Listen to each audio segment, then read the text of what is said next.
예. 그래서 이제 이 전략이 뭐냐면 내 숨통은 확보하고 상대방 숨통은 틀어막는다. 이게 전략입니다. 예. 내 숨통을 확보하는 건 뭐냐? 제1도련 동쪽 바다 그리고 그 상공의 제공권을 장악하는 게 내 숨통을 확보하는 겁니다. 그럼 상대방 숨통 틀어막기는 뭐냐? 네, MQ9이나 무하브와 같은 그런 무인 전장 통신 감시 정찰 드론과 중거리 타격 능력 그 미사일들로 중국 해군을 괴멸시키고 해상 운송로를 틀어막는 것. 그게 상대방 숨통을 틀어막는 거예요. 그럼 전쟁 거의 뭐 정해진 거예요.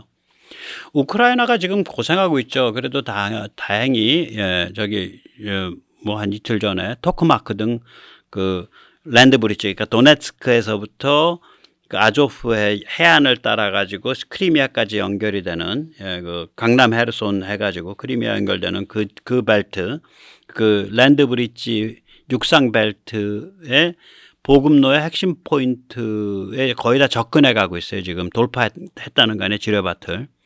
예, 그래서 그게 이제 고생하는 이유는 뭐냐면 제공권을 장악을 못했습니다. 뭐 그나마 다행인 게 미국이나 서방에서 워낙 좋은 그 대공 미사일들을 많이 보급을 해줘서 러시아 역시 제공권을 100% 장악한 건 아닙니다.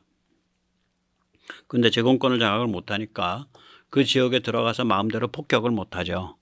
비행기도 별로 없고 들어가면 격추되고 하니까. 그래서 고생하고 있는 겁니다. 승리하는 이유는 뭐냐? 예, 아까 말씀드린 그 요충지인 토크마크 등 그런 그 보급로의 핵심 포인트를 장악을 하거나 혹은 이제 그 스톰 섀도우, 스캘프 뭐 이런 그 장거리, 뭐 장거리라고 표현을 할게요. 그냥 사람들이 장거리 하니까 한 500km인데 그것도 줄여서 300km, 250km로 줄여서 줬습니다. 예, 그런 공대지 미사일 가지고 요충지 까는 거. 근데 그걸 하려면 비행기가 일단 날아서 그 근처까지 가야 돼요. 250km 전까지는, 200km 전까지는. 근데 그거를 러시아 방공망이 허락을 안 해요, 잘. 그래서 이게 참 답이 없는 거예요. 아니면 이제 그 하이마스. 근데 하이마스도 80km가 맥스 아니에요. 그다음 155mm가 3, 40km가 맥스거든. 그래서 그러나 그렇게 해서 자꾸 야금야금 끌고 가서 계속 그 보급로 요충을 끊으니까 결국은 승리가 온다고요. 지금 올 겁니다. 네. 빠르면 한 10월경, 늦으면은 올해 연말쯤에 좀 뭐가 좀 이렇게 크게 흔들릴 것 같아요, 판이. 예.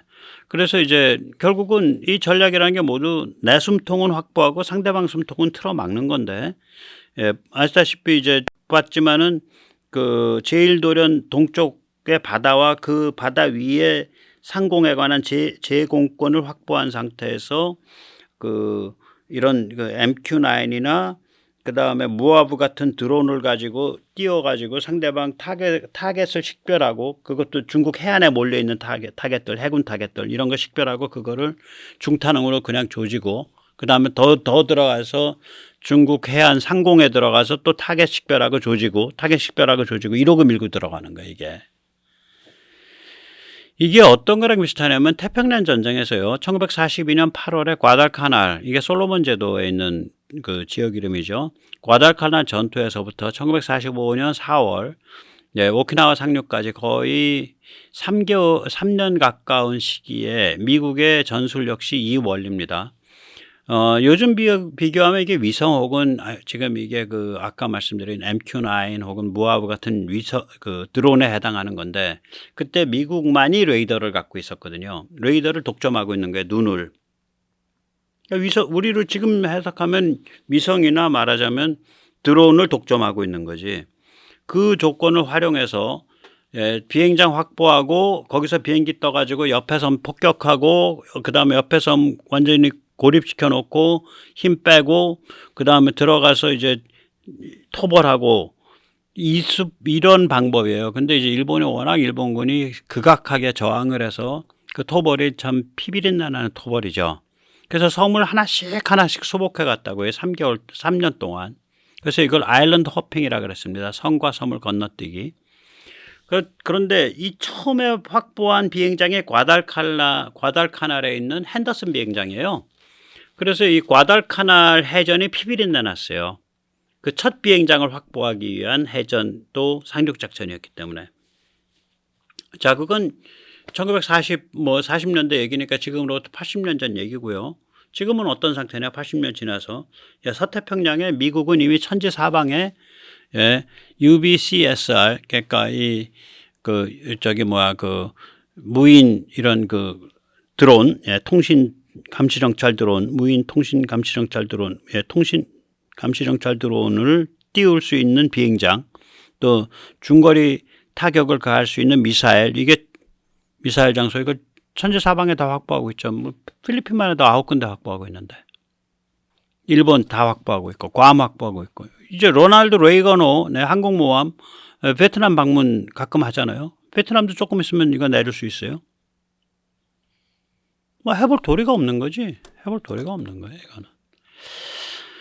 그래서 중국이 이제 발악을 하죠. 그래서 이거 보도 못한 참으로 참 물리학의 역사를 다시 쓰고 있습니다. 정지궤도로 사 위성을 띄워올린 거예요. 사 위성이라는 건 지표에다 레이더를 쏴갖고 지표 지구 표면에 있는 물체를 식별하는 그런 방식인데, 그러니까 36,000km 바깥에서 레이더를 쏘겠다는 거야. 36,000km 바깥에서. 이게 어느 정도냐면 만약에 이거를 이제 가까운 근거리 궤도가 500km 정도인데 거기랑 비교하면 5,000배 에너지 쓰는 거예요.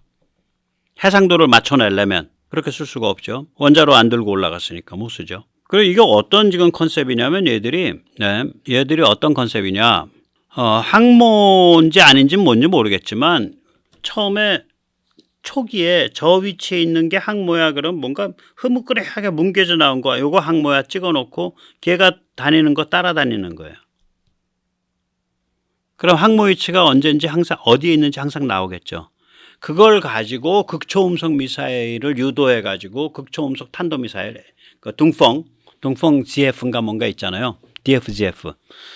그 ASBM 극초음속 탄도미사일이죠. 극초음속 탄도미사일을 유도해서 걔를 때려버리겠다는 거 아니에요. 그러니까 항모 위치를 알아내어 ASBM 극초음속 미사일로 조져버리겠다. 그러니까 간신히 항모 정도 식별할 수 있는 해상도인데 식별도 아니고 미리 그 자리에 이상하게 희뭇거리하게 이렇게 뭉개져 나온 게 그게 항모야. 그 자리가 그 시점에 그게 항모였어라고 미리 그거 매칭해가지고 그거를 계속 트래킹 하겠다 이런 식이죠.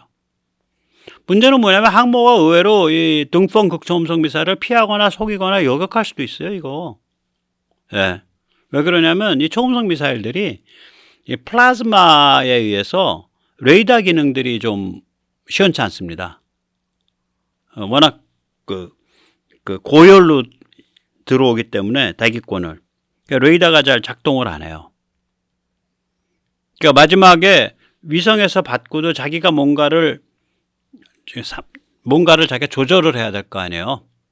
자기가 마지막에 식별해서 들어가는 위성이 뭉개진 걸 가지고 대충 때리는 건데. 그래서 좀 이상한 솔루션을 지금 내놓고 있는 거예요. 그러니까 중국이 얼마나 급한지를 우리가 알 수 있는 거죠. 저런 솔루션을 내놨다는 얘기는 발악이에요, 거의. 그래서 중국이 이렇게 황당한 짓을 할 때 한미일은 스마트하게 내달리면 됩니다. 중국은 이 정도만 황당한 짓 한 게 아니라 2015년, 2020년, 2023년 그러니까 중국이 이런 군사 위성을 뭘 쏘아 올리고 있나 제가 이제 시간 날 때마다 좀 체크해서 전해드릴게요. 여기도 마찬가지예요. 36,000km 바깥에 고해상 전자광학 카메라 위성을 올리는 이상한 짓을 했어요. 이게 미국에서 그 우주 보는 위성과 같은 급으로 올렸어요. 나중에는 카메라를. 그러면 이게 36,000m 바깥에서 보니까 픽셀당 5에서 15m예요. 김정은의 원조네. 우린 이 정도면은 그거는 군사위성으로서 가치 없어 이러잖아요. 얘들은 그걸 해도 좋다는 거지. 그렇게 뭉개져서 나와도 5에서 15m면은요. 픽셀 3개 나란히 있는 게 구축함 하나잖아. 픽셀 반 개가 폭일 거고 3개가 길일 거고. 점 3개 아주 작은 것도. 그거 가지고 찍어서 그거 트래킹하고 있겠다는 게 그러니까 그 발상이 참 특이한 거 발상이 중국의 모든 14억 인민을 일거수일투족 화장실 가는 거, 대변 보는지 소변 보는 것까지 다 정부가 그 사회 신용 평가 시스템으로 모니터링하고 통제하겠다는 거랑 굉장히 유사한 발상이에요. 그걸 우주 정지궤도 36,000km 바깥에 예, 그 전자광학 위성 3개 벌써 올려놨고 그다음에 이번에 레이더 위성 올려가지고 그걸 하겠다. 자, 중국이 이렇게 비효율적으로 낭비를 할 때 우리는 뭐 해야 되냐? 미국은 예, 잘해요. 미국은 이제 예를 들어서 극초음속 미사일 뭐 유튜버들도 그렇고 언론도 그렇고 뻑하면은 중국과 러시아는 극초음속 미사일을 이미 다 했는데 미국이 뒤처져 있습니다. 제가 보기엔 전혀 안 뒤처져 있거든요.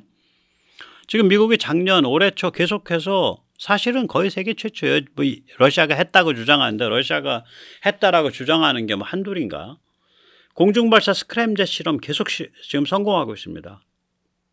이 음속의 한 6배 정도 나오는 것 같아요. 그러니까 공중에서 있는 비행기에서 스크램젯 HRWC 하이퍼소닉 에어 브리딩 웨폰 컨셉트라 그러죠. 그렇게 지금 계속 성공하고 있어요. 공중발사 스크램젯 실험. 그런데 미국이 실험에 성공했습니다. 이제 미사일 만듭니다. 이런 얘기를 안 해요. 왜냐? 미국은 어떤 나라냐면 이걸 가지고 어떤 무기를 만들어서 어디서 발사하지? 그랬을 때 기존에 있는 다른 시스템과 어떻게 합이 맞을 수 있지? 이 전체 그림에 대한 고민을 해요. 미국은 그냥 우리는요 무기체계 개발할 때 미국이 간 길 그 교과서를 딱 레퍼런스로 놓고 그냥 막 달리면 돼요. 미국은 레퍼런스가 없는 경지에서 놀잖아요. 그러니까 어떤 새로운 기술이 확보가 되면 얘를 가지고 어떤 물건을 만들어서 어떤 무기체계로 만들어 가지고 어떤 문맥에 놓고 어떻게 연동시켜서 쓰겠다 이 전체 그림을 잡아요. 그 어차피 뭐 아직은 중국이 우리 쪽 잘 넘버렸으니까 차분하게 생각해서 하지 이거예요. 미국은 지금. 저는 미국답다고 봐요. 자, 그런데 한국은 어떻게 되냐? 한편으로는 이제 한미동맹과 한미일 삼국체제를 100% 활용해야죠. 요새 뭐 무기 좀 된다고 판다고 뭘 이겼습니다. F-35를 이겼습니다. 이제 미국도 우리한테 못 가봅니다. 뭐 이런 식으로 막 떠드는 사람들이 있는데 그냥 유치찬란한 소리고요. 보셨지만 지금 게임이 중국을 상대로 저런 게임인데 나는 그런 사람들 그렇게 떠드는 사람들이 지금 미국과 일본이 지금 작년 4월부터 시작을 해서 이 지역의 MQ9을 막 도배를 하고 있고 이런 상황을 아는지 모르겠어. 그리고 중국이 저렇게 미친 듯이 그 정지궤도 36,000m 바깥에까지 막 레이더 위성을 띄워서 거기서부터 무슨 지구를 보겠다고 하는 미친 짓을 왜 하는지 그런 걸 좀 생각을 해보고서 뭐 미국을 이겼다고 떠들든 말든 좀 했으면 좋겠는데 어쨌거나 우리는 한미동맹과 한미일 삼국체제를 100% 활용해야 됩니다. 안 그러면 중국 못 견뎌요. 중국을 못 당해내요. 다른 한편으로는 우리의 군사지정학적 전략에 맞는 효과 높은 무기를 찾아내야죠. 우리는 제일 돌연 서쪽에 있고 이게 너무 가깝고 너무 치명적이어서 중국에 못 건드리는 나라거든요. 이거 한판 제대로 붙으면은 한국 아작나지만 자기들도 아작나니까. 그런 비대칭이면서 효과가 높은 그런 종류의 무기가 뭐냐. 그래서 이번에 이제 무하브도 떴고 KF-21도 이제 뜨게 되니까 이제 우리는 제가 보기에는 중탄응을 엄청 개발해야 된다. 중탄응을 다행히 터보팬 엔진 다 확보돼 있고요. 또 터보제트 엔진은 현무 3 ABC 하면서 다 확보돼 있고요. 그러니까 그래서 우리가 중탄응을 좀 이거 터보팬이 좋아야 장거리를 가요. 이건 터보제트로 못 갑니다. 터보제트로 가면 좀 물건이 너무 흉악해져요. 그래서 터보팬이 효율이 좋으니까 그 대신에 속도가 늦죠. 터보제트보다. 그래서 그런 것들을 하고 그런 무하브랑 중탄응을 가지고 중국을 완전히 겁질리게 만들 수 있죠. 오늘 여기까지 모시겠습니다. 감사합니다.